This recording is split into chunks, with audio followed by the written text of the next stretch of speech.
Over $10 million worth of marijuana was destroyed during an anti-crime operation in the Sangre Grande area on Wednesday.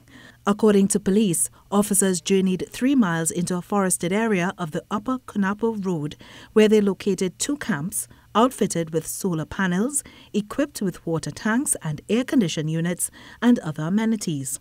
Police later seized and destroyed 111 kilograms of cured marijuana with an estimated street value of $3,333,341. 2,550 marijuana plants with a combined weight of 255 kilograms of local marijuana and an estimated street value of $7,632,405 were also destroyed.